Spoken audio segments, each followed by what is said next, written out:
I still get a tight feeling in my chest every time I think about that night, because it was the first time I realized how dangerous being home alone can really be. I was 21, living in a small rental house in Dayton, Ohio, just a few blocks off Wayne Avenue. Nothing fancy. Thin walls, old locks, creaky floors. The kind of place that always felt a little off once the sun went down. My roommate Jenna had gone to Columbus for the weekend to see her boyfriend, and I decided to stay back. I actually liked having the place to myself. I ordered takeout, cracked a beer, and posted up on the couch binge watching random stuff. Around 10:30 p.m. I locked the front door, checked the back door like I always did, and settled in. That was the last normal moment of the night. Around 11:15, I heard a noise that snapped me out of whatever I was watching. A soft thud. Not loud, not dramatic, just enough to make my brain pause. It sounded like it came from the back of the house, near the kitchen. I muted the TV and listened. Nothing. I told myself it was the house settling. Old places make noise. That's what everyone says. Still, I felt that weird, tight feeling in my stomach. You know the one. The kind that doesn't go away just because you tell yourself to chill. Something felt wrong. Here's the part that still messes with me. A few minutes later, I heard it again. This time it was more deliberate. A light scrape, like something dragging across concrete.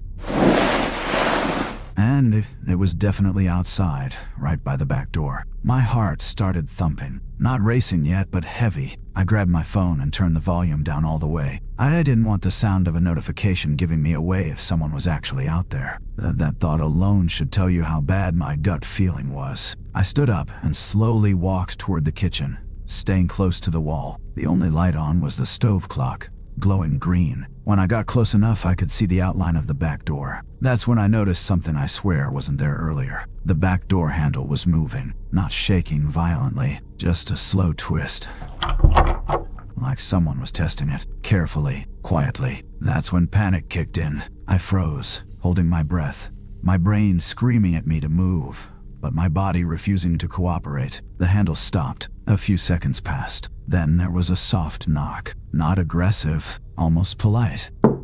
That scared me more than anything. Who knocks on a back door at almost midnight? I backed up slowly, my foot brushing against a chair, and the tiny scrape it made sounded like a gunshot in my head. Right after that, I heard footsteps, heavy ones, moving away from the door, then stopping. Right outside the window, I ran to the hallway and locked myself in my bedroom. Slamming the door harder than I meant to, I pushed my dresser in front of it, hands shaking so bad I could barely grip the wood. I didn't even think. Pure survival mode. I crouched on the floor and called 911. Whispering like someone was already inside. I told them my address, told them someone was trying to get into my house. The operator stayed calm, but I could hear it in her voice when she told me officers were on the way. She knew this was real. While I was on the phone, I heard the back door open. That sound is burned into my memory. The hollow creak of old hinges, followed by footsteps on tile. Slow, confident, dawn. Like whoever it was knew no one else was home. Hook this into your brain. I was alone. No roommate. No neighbors close enough to hear anything. Just me, and whoever had decided my house was an easy target. The footsteps moved through the kitchen, then the living room. I could tell by the way the floor creaked. They stopped right outside my bedroom door. I covered my mouth to keep from making any noise. The doorknob rattled once, twice, then stopped. I remember thinking, this is it. This is how people disappear. Instead of forcing it open, the person leaned close to the door. I know they did, because I heard breathing. Slow, steady breathing, right on the other side of the wood. Then came the whisper. I know you're in there. I nearly dropped the phone. The operator heard my breathing spike and told me to stay quiet. Seconds later, red and blue lights flashed through my bedroom window. The footsteps backed away fast. I heard the back door slam. Police caught the guy 2 streets over. He had a crowbar in his backpack and gloves on. They told me he'd been watching houses where lights were on, but cars weren't in the driveway. Mine was the perfect one. I moved out 2 weeks later. To this day, I still sleep with my door locked, even when I'm not alone. Because once you hear someone whisper your presence through a door, you never really feel safe again.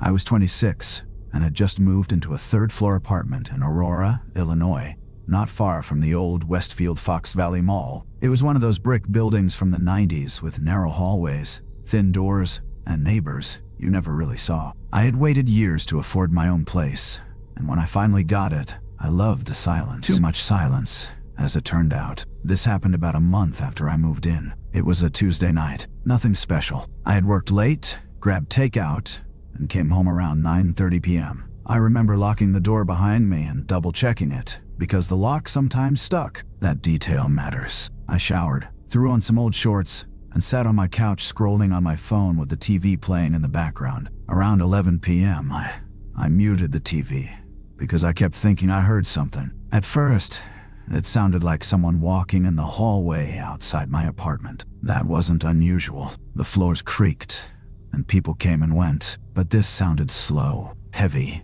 like someone dragging their feet. Then it stopped right outside my door. I held my breath and waited. Nothing. I told myself I was being paranoid. Late nights mess with your head. I unmuted the TV, but about 2 minutes later, I heard it again. This time, it was unmistakable. A key sliding into my lock.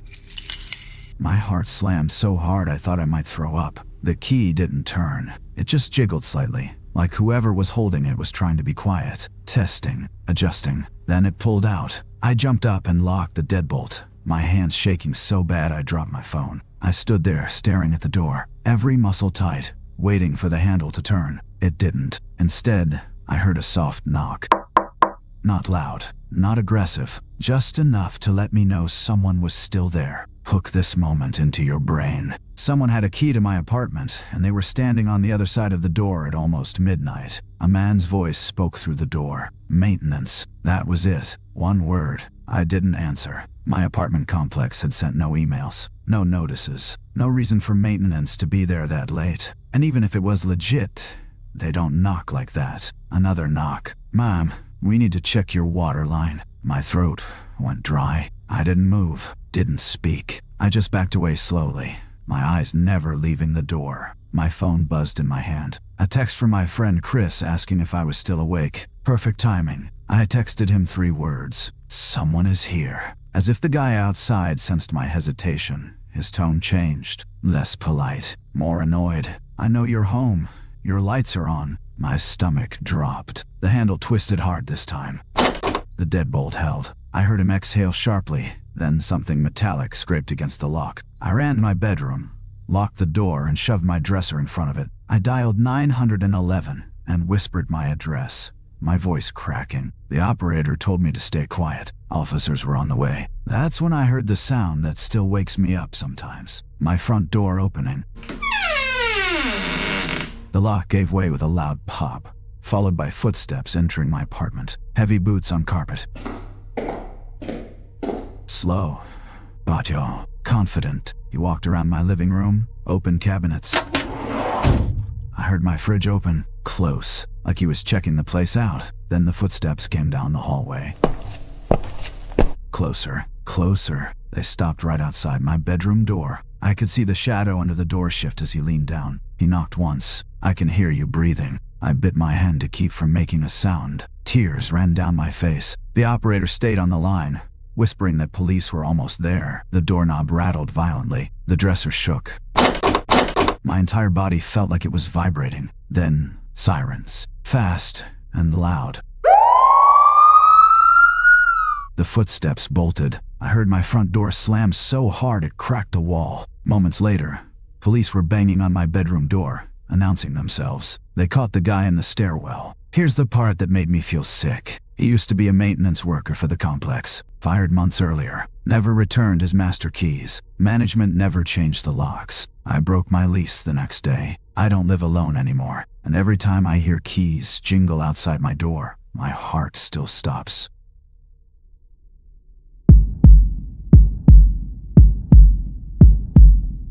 I used to think being home alone was relaxing, quiet, no one bothering you. That belief died the night I stayed alone in my aunt's house in Tempe, Arizona, during a brutal summer heat wave. I was 24 at the time. My Aunt Linda had flown to Seattle for a work conference and asked me to stay at her place to watch her dog, Milo. The house sat at the edge of an older neighborhood near South Mill Avenue, One of those areas where the houses are close together but somehow still feel isolated at night. Flat roofs, narrow alleys, dim streetlights. The kind of place that looks normal during the day and wrong after dark. The first night was fine. Netflix, leftover pizza, Milo passed out on the tile floor. By the second night, the heat was unbearable. Even with the AC blasting, the house felt thick and heavy. Around midnight, I turned off the TV and headed to the guest bedroom. That's when Milo stood up and started growling. He wasn't barking, just this low, deep growl I had never heard from him before. His eyes were locked on the hallway that led to the laundry room and garage. I laughed it off at first, told him to chill, figured maybe a lizard got inside or something. Arizona problems. But he didn't stop. Here's the thing that got me. The laundry room door was closed, and the light inside it was off. Yet Milo was acting like someone was standing right behind it. That's when I felt it. That gut drop feeling. Like your body notices danger before your brain catches up. I grabbed my phone and turned on the flashlight, walking slowly down the hallway. Each step felt louder than it should have. When I reached the laundry room door, I noticed something small but terrifying. The door wasn't fully shut. There was a thin crack, just enough for darkness to spill out. I know for a fact it was closed earlier. I always shut it because the hinges squeak. I pushed the door open. Nothing. Washer, dryer, cleaning supplies. Same boring room. I stood there for a second, feeling stupid, then turned to head back to bed. That's when I heard the garage door. Not opening, not closing. Footsteps.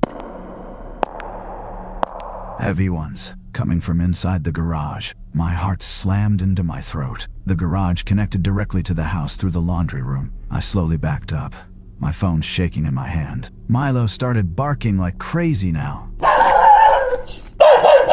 Teeth bared, body tense. Then the door handle to the garage moved. Not fast, not frantic, slow, controlled. Someone was testing it. I didn't think. I ran, locked myself in the guest bedroom, shoved a chair under the doorknob, and dialed 911 with shaking fingers.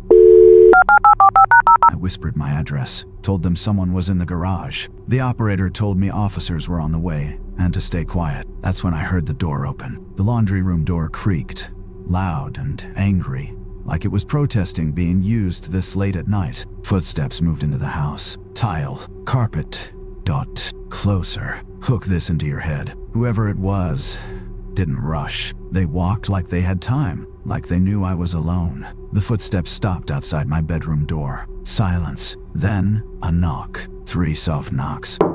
I pressed my hand over my mouth to keep from crying. Milo was growling behind me, standing between me and the door like he knew exactly what was happening. A man's voice spoke through the door, calm and low. "Linda, I know you're home." My blood ran cold. I didn't answer, didn't breathe, didn't move. A few seconds passed. Then his tone changed, sharper, annoyed. I saw the light go off. "Don't make this hard." The doorknob turned. The chair rattled but held. He tried again, harder this time. I could hear him breathing on the other side. Smell something metallic and sour under the door crack. Sirens cut through the night. The footsteps retreated fast. I heard the back door slam so hard it shook the walls. A minute later, police were banging on the front door. They searched the house and the garage, found the side gate open, tire marks in the alley behind the house. The officer asked if my aunt had any exes or creepy co-workers. That's when it got worse. When my aunt got back the next day, she went pale when I told her what happened. She said a man had been showing up at her job months ago. Maintenance contractor, always staring too long, always asking when she worked late. She never thought he'd follow her home. They never caught him. I didn't sleep the rest of that week. Every sound felt like footsteps. Every knock felt like a threat. And now, every time I'm home alone and hear someone say my name through a door, even on TV, my stomach drops. Because that night taught me something I'll never forget. Being home alone doesn't mean you're unobserved.